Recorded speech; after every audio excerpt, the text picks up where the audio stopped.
The president's approval rating sinking to a new low in the heartland. A new poll out of the first in the nation presidential caucus state, Iowa, shows 62% of residents disapprove of the president's overall performance.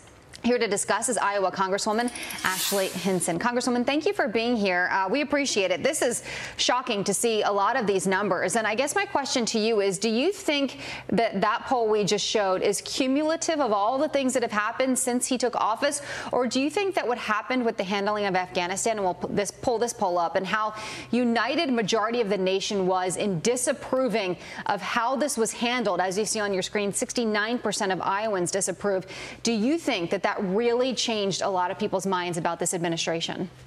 Well, of course, Iowans disapprove of the job President Biden's doing. If you look at what's happened here, it makes complete sense why he's seeing such a low approval rating in the state of Iowa. Iowans value common sense, and that's not what we're seeing come out of the Biden administration. Instead, we're seeing massive overspending, massive government overregulation, just a complete overstep into Iowans' lives, and they have a low tolerance for that. They have a low tolerance for broken promises, and President Biden obviously came to Iowa, a first-in-the-nation state, made all of those promises, and clearly is not delivering. So that is a direct result of all of those failed policies we've seen out of the Biden administration and Speaker Pelosi this year. But Congresswoman, take a look at the pandemic numbers. I think the White House thinks it's doing a bang-up job on the pandemic. I think the White House thinks this is their #1 issue that they need to ride to the midterms. But look at this. Your state, 60% of people disapprove of Joe Biden's handling of the pandemic. Only 36% approve. Why did so many voters incorrectly think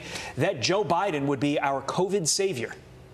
Yeah, well, Iowans value their freedom, and what we've seen in Iowa is a governor that's leading for freedom, freedom of opportunity, freedom for our schools. Our kids are back in school and in classrooms, and that's what Iowans want, and that's what Americans want. And again, they're tired of seeing crisis after crisis, not just a crisis with COVID, but crisis at the border, crisis with Afghanistan, crisis with overspending, you name it. That's what Iowans are tired of, and so I think that's the message that I've heard loud and clear as I've been out in the district. I've just completed my third 20-county tour in all counties, doing those town halls, listening to folks. And I think message heard loud and clear on my end.